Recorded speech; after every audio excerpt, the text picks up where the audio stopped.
Hello दोस्त,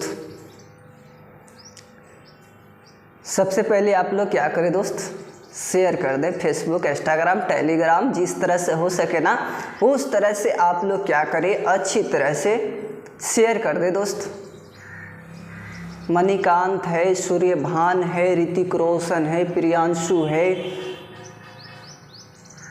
army lover है, सभी का नमस्कार बाबू नमस्कार। आप लोग क्या करें, अधिक मात्रा में शेयर करें दोस्त।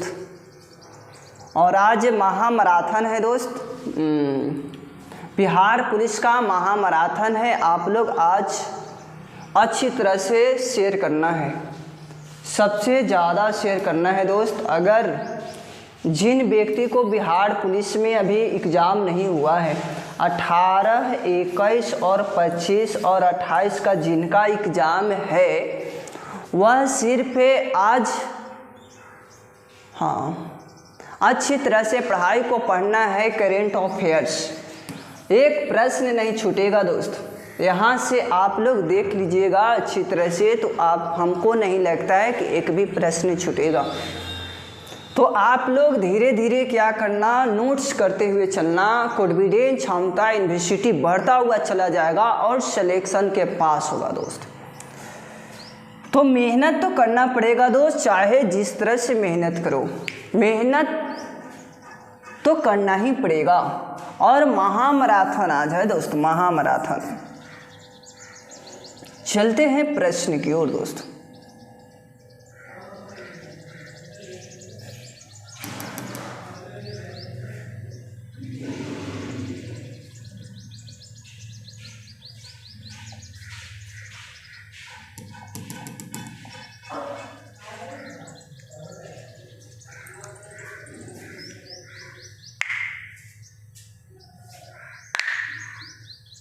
ये रहा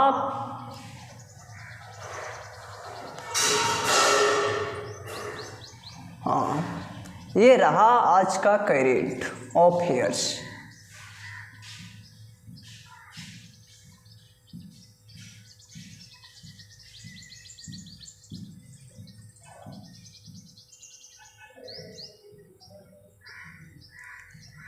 पहला प्रश्न समझने का प्रयास करना दोस्त, अच्छी तरह से समझते हुए चलना है और नोट्स करते रहना है दोस्त।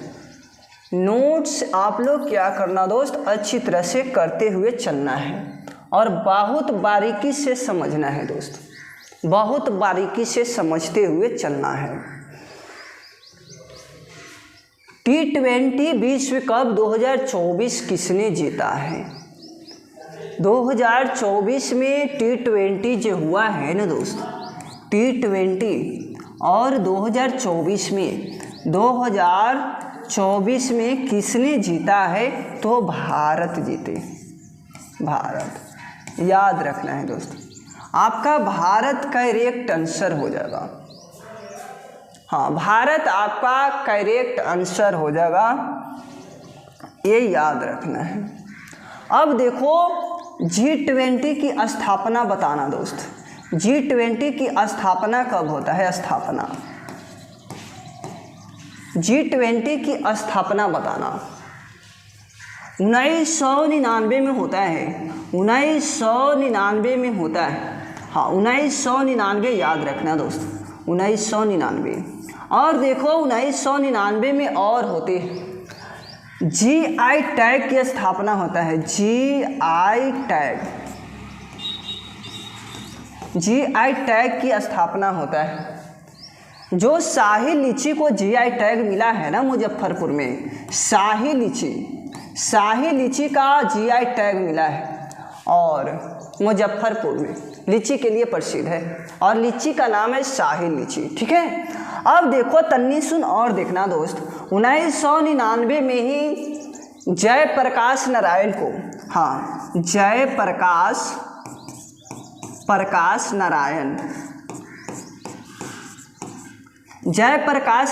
को भारत रत्न मिला है, भारत रत्न मिला है, ये भी याद रखना। बहुत इंपॉर्टेंट प्रश्न हो जाते हैं यहाँ से। तो भारत रत्न मिलता है 1999 में। अब देखो जयप्रकाश नारायण को क्या कहते हैं, लोकनायक कहते हैं, लोकनायक कहते हैं, लोकनायक। इनको क्या होता है ना दोस्त, 9 अगस्त 1942 में, 9 अगस्त 1942 में इनको गिरफ्तार कर लिया जाता है भारत छोड़ो आंदोलन, भारत छोड़ो आंदोलन के सापेक्ष में। कब होता है, 8 अगस्त 1942 को होता है। भारत छोड़ो आंदोलन 8 अगस्त 1942 को होता है और इनको अच्छी तरह से गिरफ्तार कर लिया जाता है जयप्रकाश नारायण को, और कहाँ भेज दिया जाता है, हजारीबाग जेल में, हजारीबाग जेल में। और हजारीबाग जेल में भेज दिया जाता है ना, और वहाँ हाँ दीपावली के दिन क्या करते हैं ना इन्होंने, दीपावली के दिन, हाँ दीपावली के दिन ये भाग जाते हैं, भाग जाते हैं और भाग कर चल जाते हैं कहाँ, नेपाल चल जाते हैं। और नेपाल चल जाते हैं ना दोस्त, तो नेपाल में ही आज़ाद दस्ता की स्थापना करते हैं, आज़ाद दस्ता की स्थापना करते हैं, दस्ता की स्थापना करते हैं, ये भी याद रखना, स्थापना करते हैं, आज़ाद दस्ता की स्थापना करते हैं जयप्रकाश नारायण। और बच्चों को छापा मार के बारे में सिखाने लगते हैं वहाँ जयप्रकाश नारायण। और तन्नी सुन और बता दें इनका बारे में, जयप्रकाश नारायण ने इनको 1965 में इनको क्या होता है ना, मैग्सेस पुरस्कार मिलता है, मैग्सेस पुरस्कार मिलता है, ये भी याद रखना, मैग्सेस पुरस्कार मिलता है, ये भी याद रखना, मैग्सेस पुरस्कार मिलता है 1965 में। और एशिया का नोबेल पुरस्कार कहा जाता है, ये भी याद रखना, एशिया का नोबेल पुरस्कार कहा जाता है, ये भी याद रखना। और ये फिलीपींस के द्वारा दिया जाता है, फिलीपींस के द्वारा दिया जाता है, ये भी याद रखना। ठीक है दोस्त, बहुत अच्छे पढ़ाते हैं सर। हाँ, आपका भारत का इरेक्ट हो जाएगा दोस्त, पढ़ाई पर ध्यान देना है दोस्त, ठीक है। और एक व्यक्ति और गिरफ्तार हुए थे, जयप्रकाश नारायण गिरफ्तार हुए थे भारत छोड़ो आंदोलन में। हाँ, जयप्रकाश नारायण हो गए दोस्त। राजेंद्र प्रसाद गिरफ्तार हुए थे, ये भी गिरफ्तार हुए थे 9 अगस्त 1942 को ही। यानी कि भारत छोड़ो आंदोलन 8 अगस्त 1942 को हुआ था ना दोस्त, तो फिर उसके बाद में 2 व्यक्ति को गिरफ्तार कर लिया गया था। यानी कि 9 अगस्त 1942 को जयप्रकाश नारायण को और डॉक्टर राजेंद्र प्रसाद को गिरफ्तार कर लिया गया था। अब यहाँ इनको जानते हैं क्या बोला जाता है,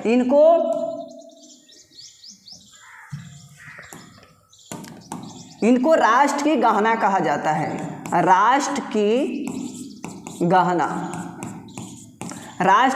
कहा जाता है, देश रत्न कहा जाता है, इनको बिहार की गांधी कहा जाता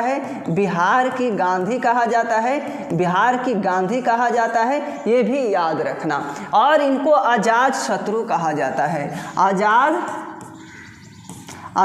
शत्रु कहा जाता है, ये भी याद रखना। इनको आज़ाद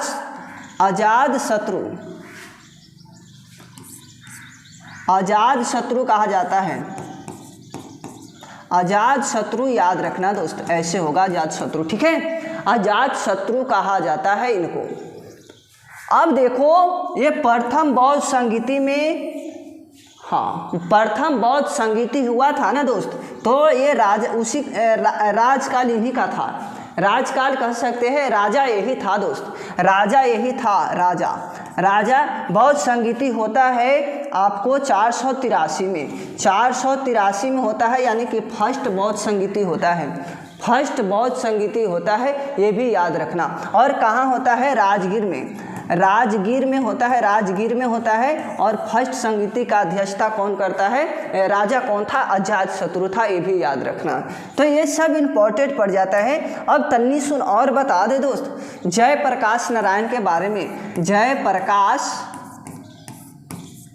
जयप्रकाश के बारे में तन्नी सुन और जानना। 1974 में क्या होता है ना, संपूर्ण क्रांति लाता है, संपूर्ण क्रांति लाता है, ये भी याद रखना, संपूर्ण क्रांति लाता है। और गांधी मैदान से दिल्ली तक हिला के इन्होंने रख देता है, ये भी याद रखना। यानी कि भाषण में दोस्त, भाषण में, ठीक है, सरकार गिरा देता है अपना रीजन में। अब देखो राजेंद्र प्रसाद के तन्नी सुन बात कर ले दोस्त। इनका कार्यकाल 1950 से 1962 तक रहता है। यानी कि लगातार 2 बार भारत के राष्ट्रपति रहे थे, लगातार 2 बार। अब देखो 1962 में इनका 1962 में क्या होता है ना दोस्त, 1962 में भारत रत्न मिलता है, भारत रत्न मिलता है, भारत रत्न मिलता है, ये भी याद रखना, भारत रत्न मिलता है, ये भी याद रखना। अब देखो इन्होंने 12 वर्ष 107 दिन यह भारत के राष्ट्रपति रहे हैं। हाँ, 12 वर्ष 107 दिन भारत के कोची रहे हैं, राष्ट्रपति रहे, ये भी याद रखना। प्रथम थे दोस्त, प्रथम थे ये। चलते हैं आगे दोस्त।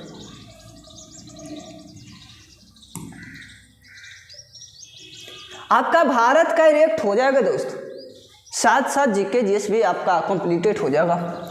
चलो आगे चलते हैं दोस्त। ये हमारे रहे Surya Kumar Sen.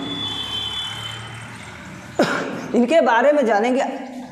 Smart catch of the man final, इन्होंने फाइनल के दिन क्या किया था ना, कैच बहुत अच्छा लिया था, सुपर कैच लिया था दोस्त।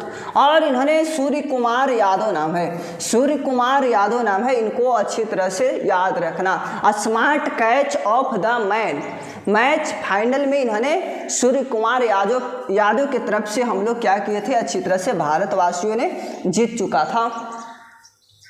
हाँ, T20। अब देखो विजेता टीम की राशि को कितना मिलता है, विजेता को 20.42, यानी कि 20.42 करोड़ मिलता है, पैसा मिलता है विजेता को, यानी कि जीतने वाले को 20.42 करोड़ रुपया मिलता है जीतने वाले को, यानी कि विजेता टीम को। उप विजेता को कितना मिलता है, 10.67 करोड़, इतना याद रखना है। उप विजेता हारने वाले को दोस्त, हारने वाले को 10.67 करोड़। हाँ, करोड़ याद रखना, करोड़ याद रखना अच्छी तरह से, करोड़ याद रखना, 10.67 करोड़ याद रखना अच्छी तरह से, नहीं तो ये सब इम्पोर्टेंट है दोस्त। अब देखो सेमीफाइनल में हारने वाले टीम को कितना मिलता है, 6.5 करोड़ मिलता है, 6.5 करोड़ मिलता है। हर एक मैच में जीतने वाले को 26 लाख रुपया मिलता है, हर एक मैच जीतेगा ना दोस्त उसको 26 लाख रुपया दिया जाएगा। अब आगे चलते हैं दोस्त।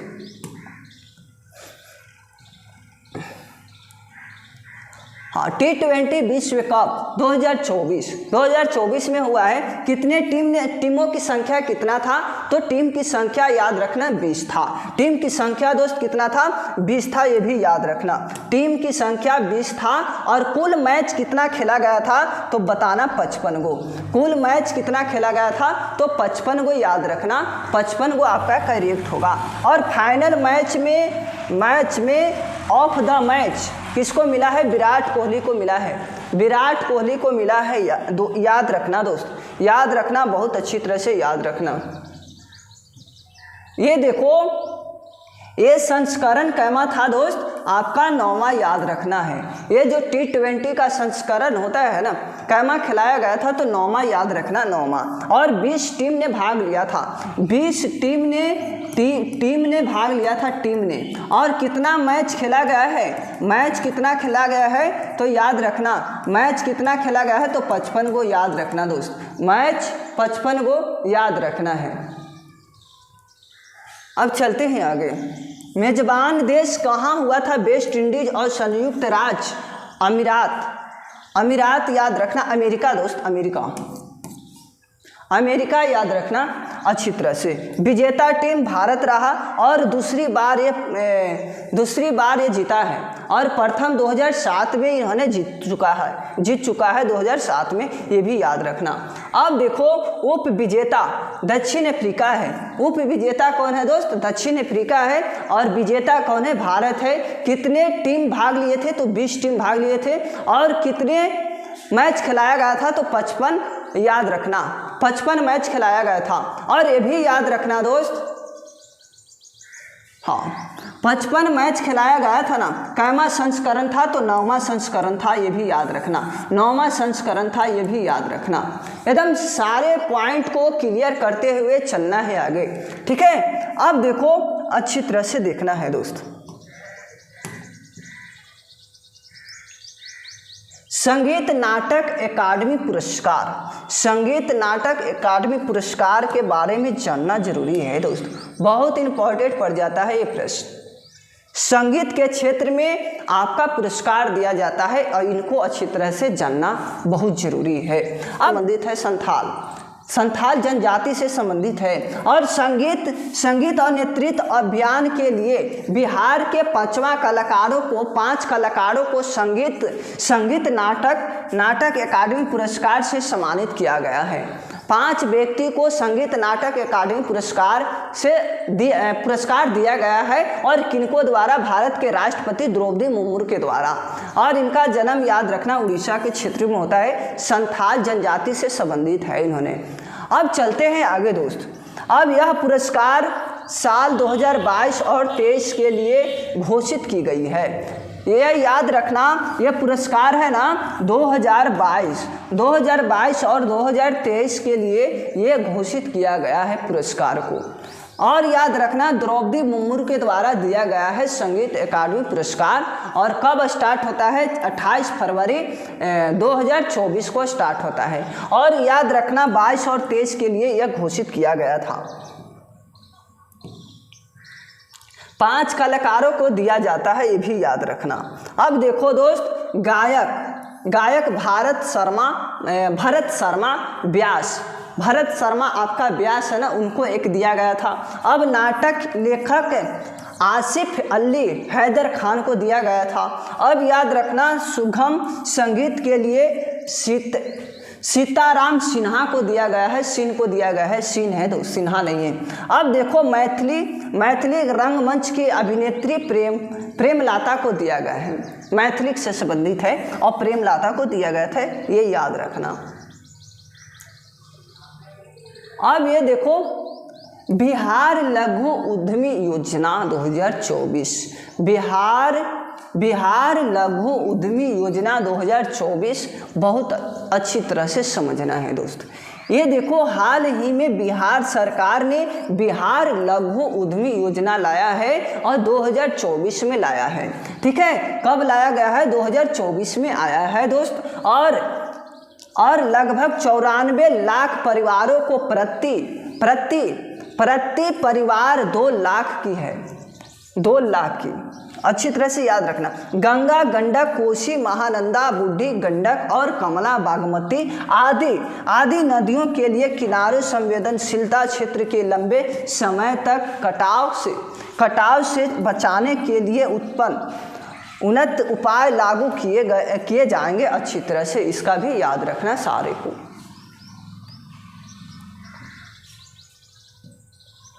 ये देखो 67वीं नेशनल स्कूल गेम्स एथलेटिक्स, 67वीं आपका जो हुआ है ना 67वीं नेशनल स्कूल गेम्स एथलेटिक्स, ये स्टार्ट होता है 9 अप्रैल 2024 को।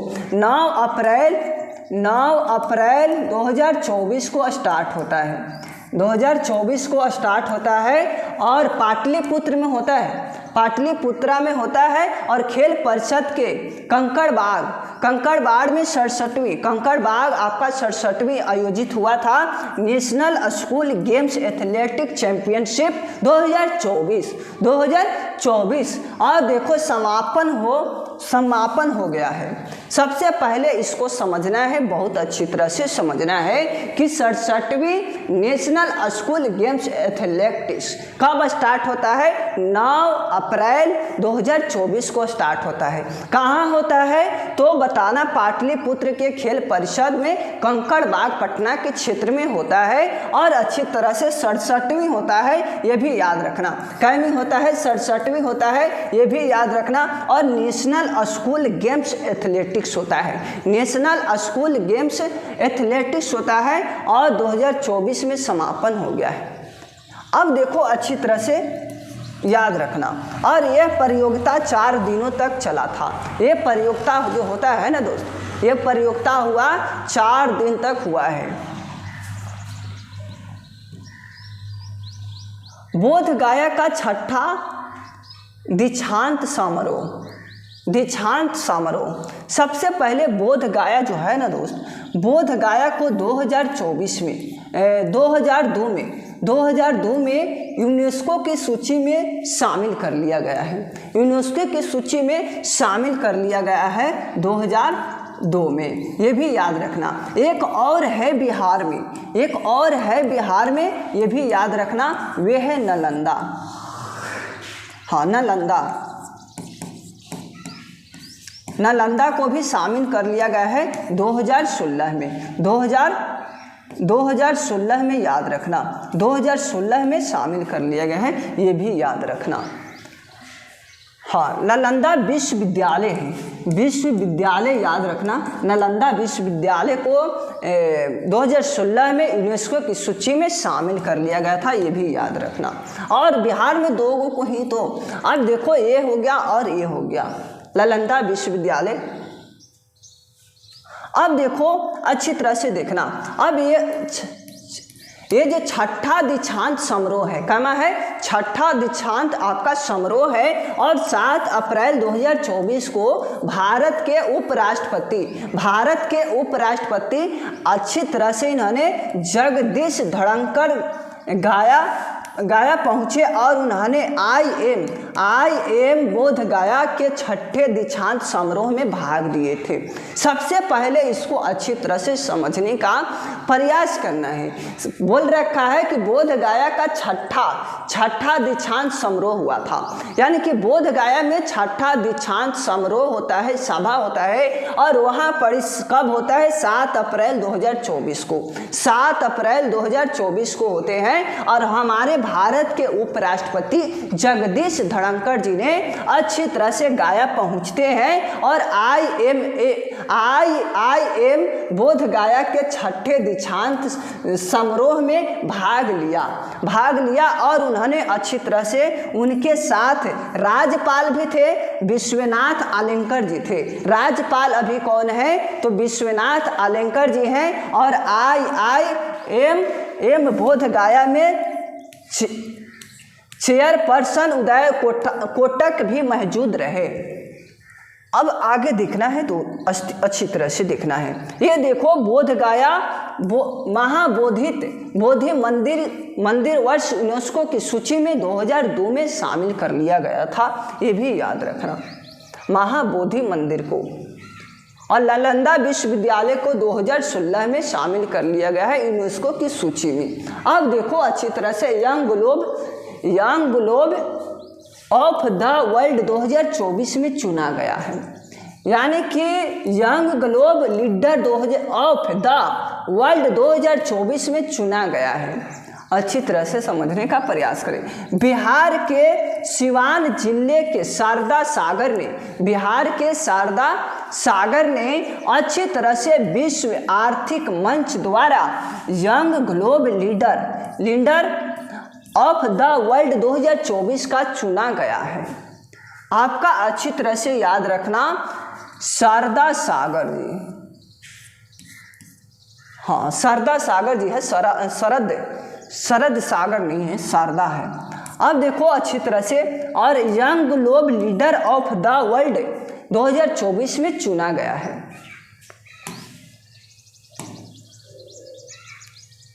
वह इस प्रकार प्रतिष्ठित पद के लिए चुने जाने वाले भारत के सबसे युवा और बिहार के पहले व्यक्ति हैं। भारत के एकदम छोटा सा युवा था और बिहार के कह सकते हैं पहले व्यक्ति है। स्वचालित मौसम स्टेशन, बताओ दोस्त क्या से क्या बिहार ने ऐसा घटना लाइत रहता है, लॉन्च करित रहता है, बताओ क्या जरूरी था इसको लाने से। स्वचालित मौसम स्टेशन, स्वचालित मौसम स्टेशन के बारे में समझना है। अब अच्छी तरह से ये दरभंगा के ललित नारायण मिथिला, नालंदा में अच्छी तरह से ललित नारायण मिथिला विश्वविद्यालय परिसर में नव स्थापित किया गया है। यानी कि यहाँ पर क्या होता है, स्थापित किया जाता है ललित नारायण मिथिला विश्वविद्यालय परिषद में अच्छी तरह से स्थापित किया जाता है स्वचालित मौसम स्टेशन। स्वचालित मौसम स्टेशन स्टार्ट किया जाता है कहाँ दोस्त, दरभंगा में पड़ता है और नारायण मिथिला विश्वविद्यालय परिषद में पड़ता है। अब देखो भारतीय मौसम विज्ञान विभाग पटना के सहयोग से इस स्वचालित मौसम स्टेशन की स्थापना की गई थी। पटना के सहयोग से बना था दोस्त। अब देखो 15 मिनट की अवधि पर आंकड़े उपलब्ध कराने के लिए नवीनतम तकनीकी से निर्मित है। नवीनतम तकनीकी से आपका ये निर्मित था।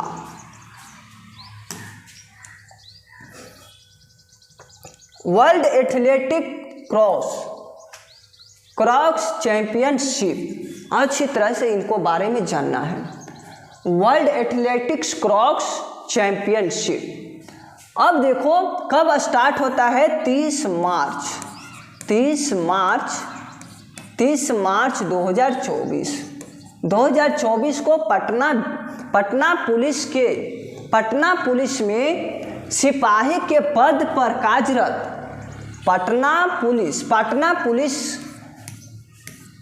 पुलिस में सिपाही के पद पे कार्यरत अंजलि कुमारी ने world athletics cross country championship में 2024 में भाग लिया और भारत का प्रतिनिधित्व किया। पहले फिर से समझने का प्रयास करना है। वर्ल्ड एथलेटिक्स क्रॉस चैंपियनशिप 30 मार्च 2024 को होता है ना दोस्त। अब देखो कहाँ होता है, पटना में होता है। अब पटना के पुलिस सिपाही ने पद पर कार्यरत अंजलि कुमारी ने world athletics cross country championship में भाग लेता है और अच्छी तरह से भारत का प्रतिनिधित्व करता है। और इस चैंपियनशिप का आयोजन सर्बिया के बेलग्रेड में किया गया है। अब देखो और जिसमें भारत का प्रतिनिधित्व 3 महिलाओं और 3 पुरुषों ये सहित 6 गो खिलाड़ियों ने भाग लिया है। 3 गो पुरुष और 3 गो महिला, यानी कि सर्बिया के बेलग्रेड में किया गया था। तब भारतीय अमेरिकियों के बिहार में विश्व गौरव का सम्मान क्या है। अब देखो ये कब होता है, अमेरिकियों को बिहार में विश्व का गौरव का सम्मान क्या है। 22 मार्च 2024 को बिहार दिवस के अवसर पर बिहार से आने वाले 4 भारतीय अमेरिकी प्रवासी सदस्यों को उनके उत्कृष्ट उपलब्धियों और योगदान के लिए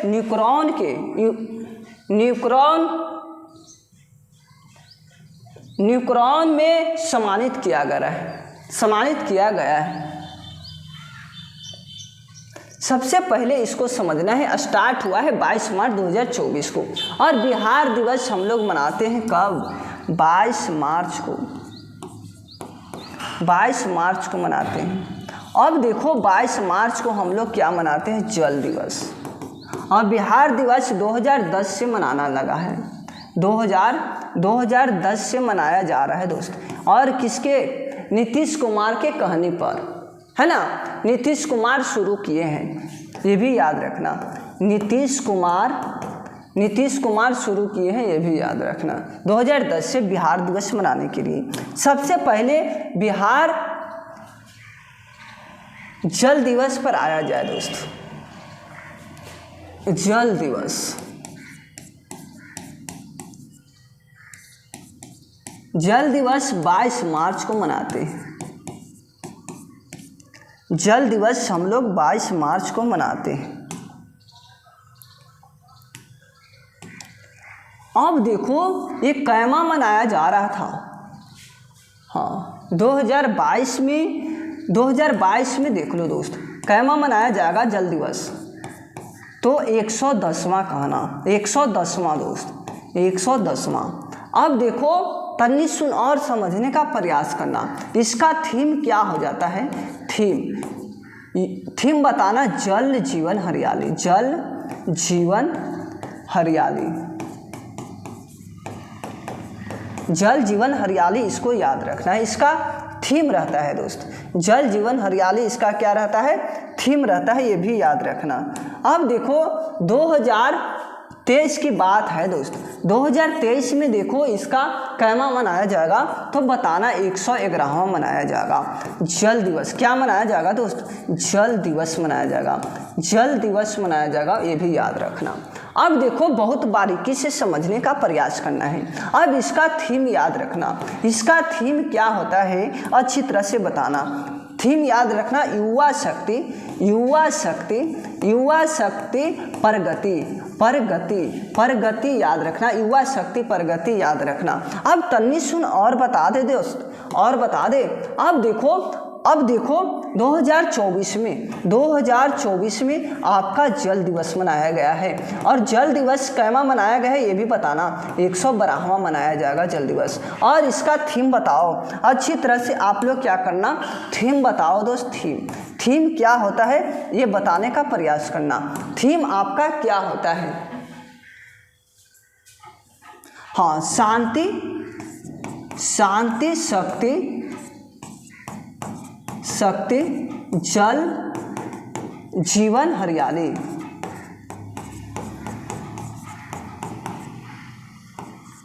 हरियाली, ये भी याद रखना। आपका थीम इम्पोर्टेंट हो जाता है। और सबसे पहले 1993 में मनाया गया है जल दिवस। क्या मनाया गया है? जल दिवस मनाया गया है, ये भी याद रखना। ये सब इम्पोर्टेंट पड़ जाता है प्रश्न, और मैंने ये सब सारे बता दिए।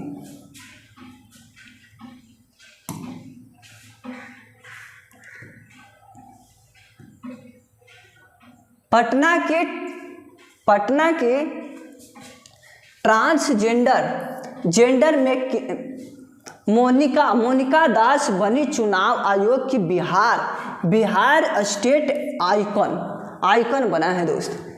हाँ, इसको समझना है। पटना के ट्रांसजेंडर मोनिका दास बनी चुनाव आयोग के बिहार स्टेट आइकॉन बनी है, ये भी याद रखना। सारे लिखते हुए चलना है दोस्त, सारे लिखते हुए चलना है। हाल ही में बिहार की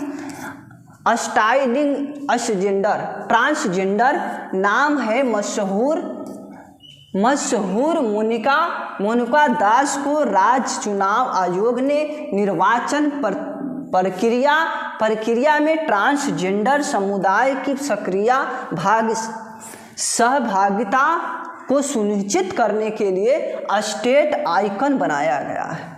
सुनिश्चित करने के लिए आइकन बनाया गया है मोनिका दास को, ये याद रखना है। भोजपुरी महोत्सव 2024 के बारे में जानना है। अब देखो बिहार के गोपालगंज जिले में अशोक श्रीवास्तव को आमंत्रण किया गया है। यानी कि गोपालगंज में ही थावे का तीर्थ स्थल है। थावे का तीर्थ स्थल आपका कहाँ पड़ेगा? गोपालगंज में पड़ेगा। सबसे पहले आप लोग समझना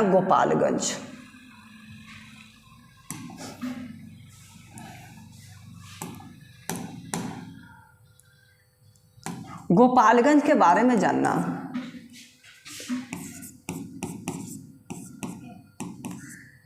गोपालगंज में आपका लिंगानुपात बिहार के सबसे ज़्यादा है। बिहार की बात किया जा रहा है दोस्त, बिहार के बात किया जा रहा है। लिंगानुपात, अनुपात ज़्यादा है। क्या है दोस्त? ज़्यादा है, ये भी याद रखना। लिंगानुपात सबसे ज़्यादा है। अब देखो कम कहाँ है? मुंगेर है। मुंगेर आपका कम है लिंगानुपात। अनुपात आपका कहाँ है? कम है, ये भी याद रखना। लिंगानुपात आपका क्या है? मुंगेर में कम है। अब तन्नी सुन और देखने का प्रयास करना दोस्त।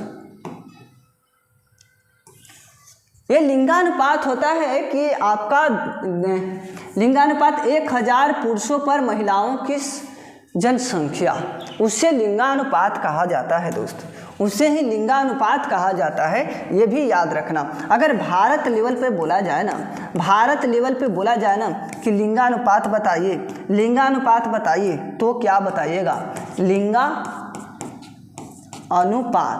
अनुपात बताइए भारत लेवल पे। तो सबसे पहले ज़्यादा कहाँ है? ज़्यादा आपका कहाँ पड़ेगा? केरल। कहाँ पड़ेगा? केरल में पड़ेगा, ये भी याद रखना। और कम कहाँ है? कम हरियाणा याद रखना, हरियाणा, ये भी याद रखना लिंगानुपात। और यहाँ केरल में है 1084, याद रखना। 877 है आपका हरियाणा में, सबसे कम है भारत लेवल पे। और आपका बिहार लेवल पे कहा जाएगा तो इसको याद रखना है, सबसे ज़्यादा आपका लिंगानुपात ज़्यादा में गोपालगंज हो जाएगा, गोपालगंज हो गया। और सबसे कम आपका मुंगेर जिला में है। मुंगेर में ही आपका बंदूक फैक्ट्रिक है, और आपका कह सकते हैं सिगरेट फैक्ट्रिक है, और गन्ना अनुसंधान केंद्र है। ये सब आपका याद रखना ही पड़ेगा दोस्त। नौकरी लेना है तो मेहनत तो करना ही पड़ेगा, चाहे जिस तरह से मेहनत करो। तो सबसे पहले आपको क्या समझना है अच्छी तरह से, हाँ, कि बिहार के गोपालगंज जिले के अशोक श्रीवास्तव को आमंत्रण किया गया। अब कब 6 से 8 मई 2024 तक मॉरिशस सरकार के कला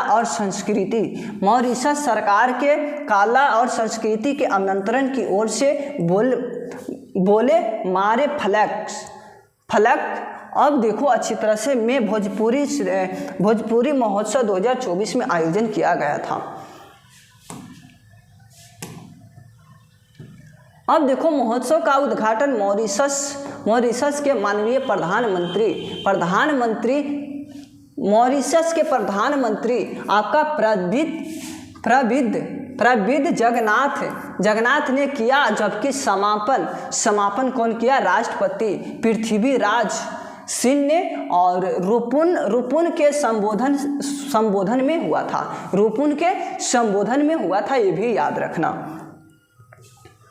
ये 10वां सर्वाधिक प्रदूषित शहरों में पटना है, मुजफ्फरपुर है, और छपरा शामिल इसमें है। अब देखो देश के 10वां सर्वाधिक प्रदूषित शहरों में से पटना है, आपका मुजफ्फरपुर है, छपरा है और शामिल है। तो पटना सर्वाधिक नगरीय वाला जिला है। मुजफ्फरपुर में शाही लीची के लिए आपका GI टैग दिया गया है, ये भी याद रखना। ये सब इम्पोर्टेंट पड़ जाते हैं दोस्त। अब कब हुआ था ये भी याद रखना। ये याद रखो 6 मई 2024 को centre for research on energy and clean air के नवीनतम मासिक वायु गुणवत्ता सॉफ्ट के अनुसार देश के 10वें सर्वाधिक प्रदूषित शहरों में बिहार का 3 शहर था। हाँ, याद रखना, पटना है, मुजफ्फरपुर है और छपरा है, शामिल है। 3 गो शहर याद रखना। 10 देशों में से आपका 3 गो बिहार के क्षेत्र से है, जैसे कि आपका पटना हो गया, मुजफ्फरपुर हो गया और छपरा जिला हो गया।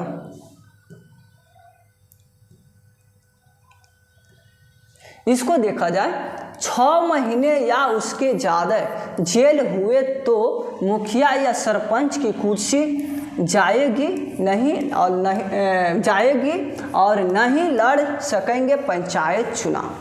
अगर कोई भी व्यक्ति अगर मुखिया बनना चाहता है, कोई भी व्यक्ति अगर मुखिया बनना चाहता है और वे अच्छी तरह से 6 वर्ष तक जेल जा चुके हैं, 6 वर्ष तक जेल में रह चुके हैं, 6 महीने या 6 साल कह सकते हैं, या रह चुके हैं, उनको अच्छी तरह से मुखिया नहीं बनने दिया जाएगा।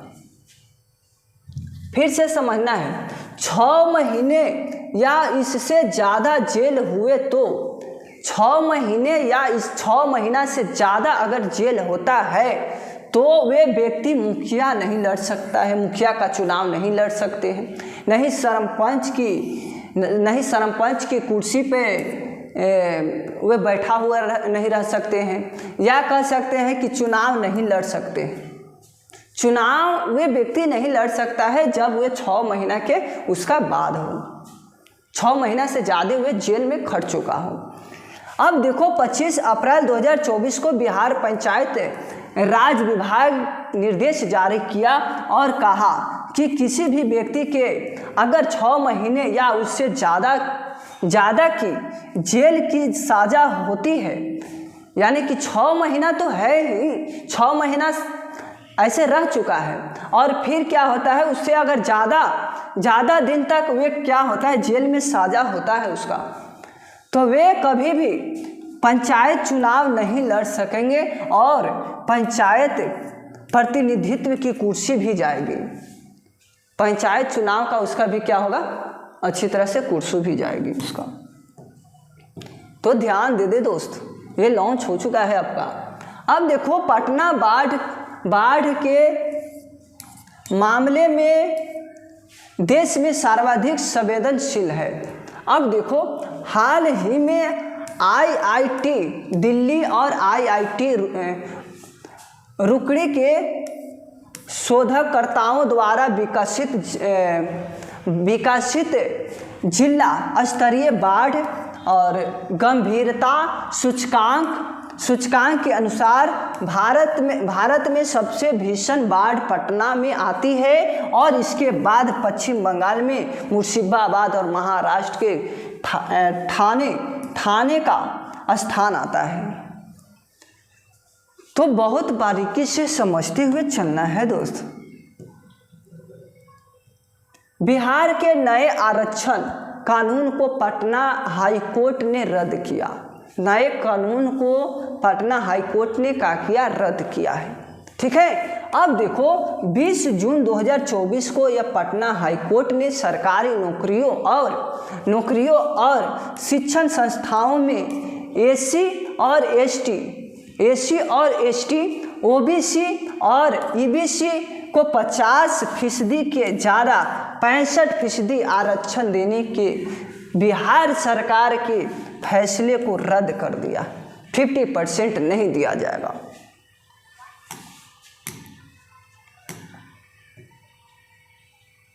बिहार सरकार कैमूर वन्यजीव अभयारण्य को VTR के बाद राज्य का दूसरा बाघ अभयारण्य घोषित करने के लिए NTCA की मंजूरी मिलने का इंतजार कर रही है। कब मंजूरी मिलेगा ये इंतजार कर रहा है। बिहार में बाल विवाह में वृद्धि। बिहार में क्या है, बाल विवाह में क्या है दोस्त, वृद्धि है। अब देखो भारत में बाल विवाह पर हाल ही में किए गए साइलेंट अध्ययन में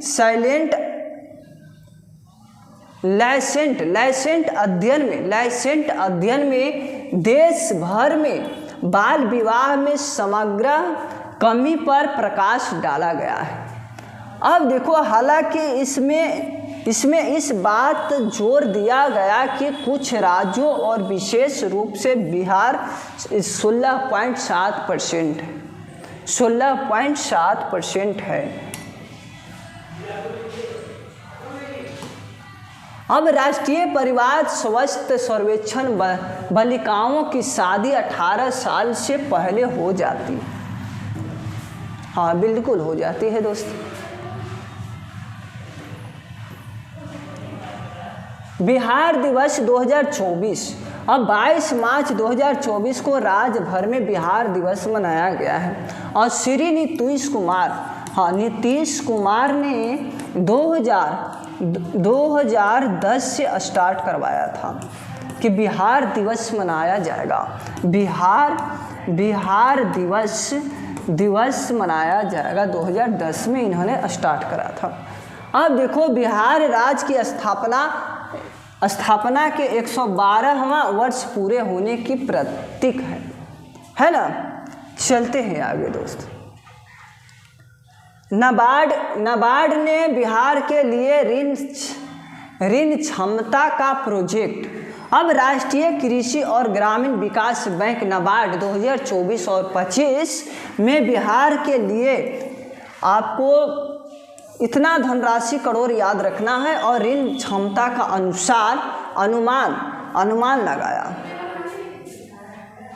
हाँ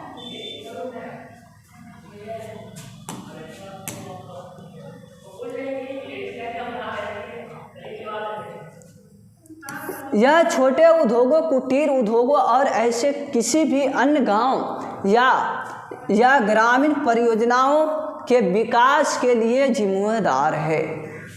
अब देखो यह वर्ष 1982 में संसदीय अधिनियम राष्ट्रीय कृषि और ग्रामीण विकास बैंक अधिनियम 1881 के तहत स्थापित हुआ था और नाबार्ड की स्थापना 82 में हुआ था।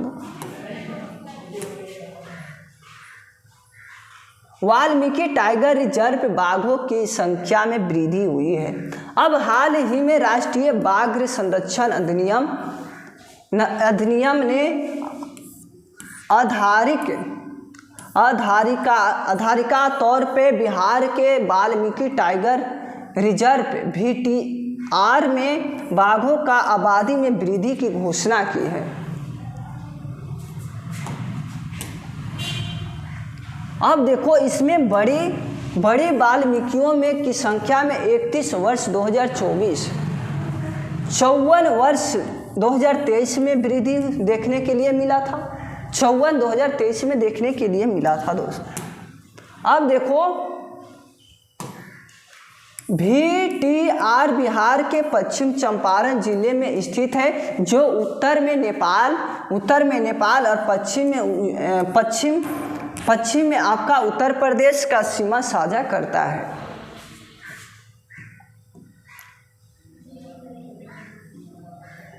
इलेक्ट्रिकल मोबिलिटी, हाल ही में मुख्यमंत्री नीतीश कुमार ने पटना में आयोजित बिहार इलेक्ट्रिकल वाहन EVIM कन्वेंशन और एक्सपोस के दौरान 2 इलेक्ट्रिकल कारों की खरीद की घोषणा की है।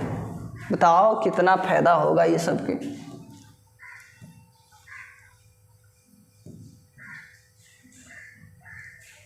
बिहार के बिंदेश्वर पाठक ने मरणोपरांत सामाजिक कार्य के क्षेत्र में पद्म विभूषण मिला।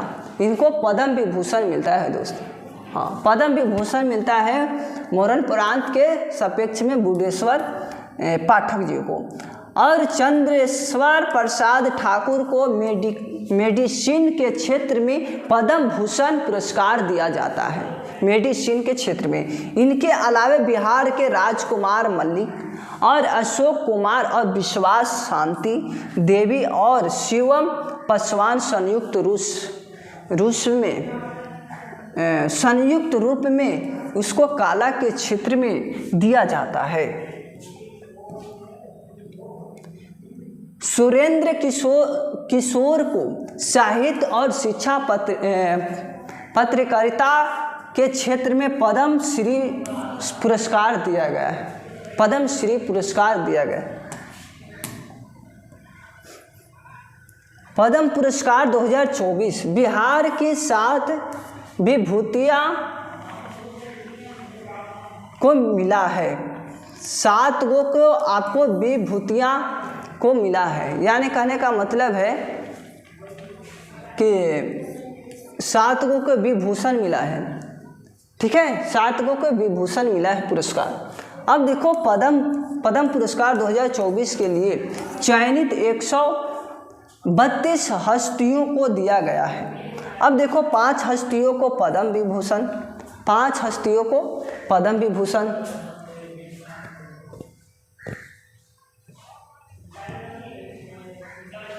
और 17 को पद्म भूषण।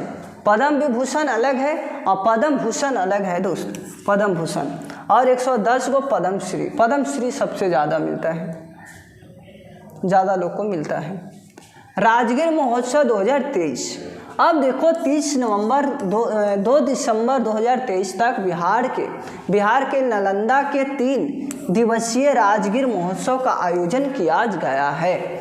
और राजगीर को बिंबिसार के प्रथम राजधानी राजगीर था, गिरिब्रिज जिसको बोलते हैं। एक गर्म कुंड यही है, राजगीर में है।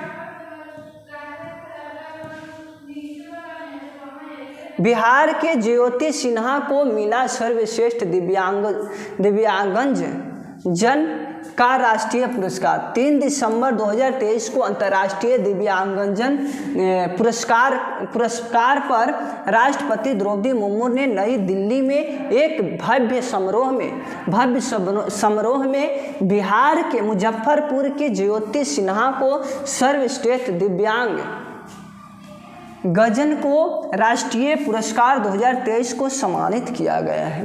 ये इम्पोर्टेंट पड़ जाता है मुजफ्फरपुर वाले को। यूनेस्को पुरस्कार आपका क्या है? गया के पटवा टोली में बुनकारों पर आधारित डॉक्यूमेंट बियर्स ऑफ होप के जीता और यूनेस्को पुरस्कार दिया गया। फिल्म के निर्देशक सृजन चटर्जी थे।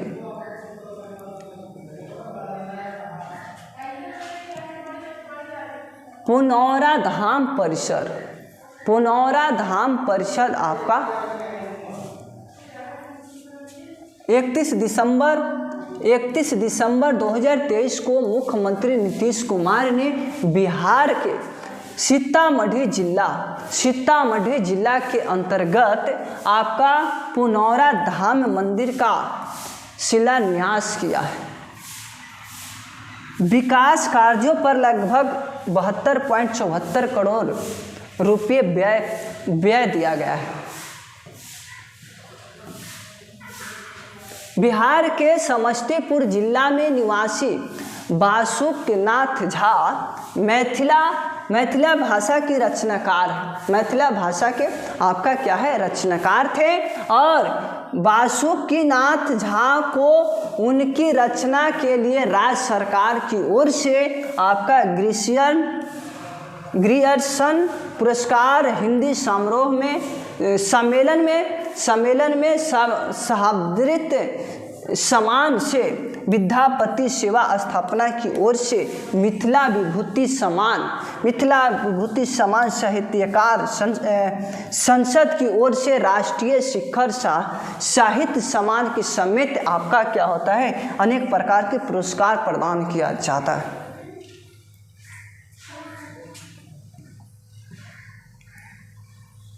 साहित्य अकादमी पुरस्कार 2023। सबसे पहले आपको ये समझना है 21 दिसंबर 2023 को साहित्य अकादमी पुरस्कार स्टार्ट किया गया था।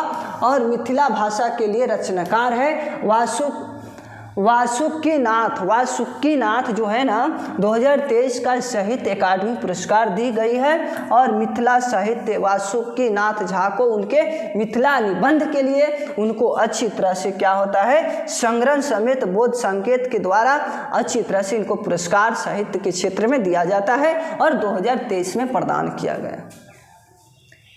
ये सब सारे इंपॉर्टेंट पड़ जाता है। Bihar dairy and cattle expose 2023 ये आपका स्टार्ट होता है बिहार के क्षेत्र से और 21 से 23 दिसंबर 2023 तक 23 में स्टार्ट होता है और पटना के क्षेत्र से स्टार्ट होता है। और 3 दिवसीय बिहार डेयरी आपका कैंटल एक्सपोस 2023 का आयोजन किया जाता है। अब मुख्यमंत्री नीतीश कुमार के द्वारा कार्यक्रम का आयोजन किया जाता है। अगर अवसर पर मुख्यमंत्री नीतीश कुमार ने पशु चिकित्सक एवं पशुपालन महाविश्वविद्यालय किशनगंज और शुभारंभ किया गया और बिहार में पशु विज्ञान का विश्वविद्यालय माना जाता है। तो थैंक्स दोस्त, आज भर इतने ही, मिलते हैं कल इसी मोहब्बत के साथ, इसी प्यार के साथ, इसी दुलार के साथ। और जिनका एग्ज़ाम कल है तो आप लोग टेंशन न ले, अच्छी तरह से एग्ज़ाम पे ध्यान दे दोस्त। बस पढ़ाई लिखाई बंद कर दो, आपका कल एग्ज़ाम है तो इसको देख लें अच्छी तरह से। आप लोग करेंट आपका क्लियर हो चुका है, बिहार के रिलेटेड आपका एक भी प्रश्न नहीं छूटेगा। तो थैंक्स दोस्त जुड़ने के लिए।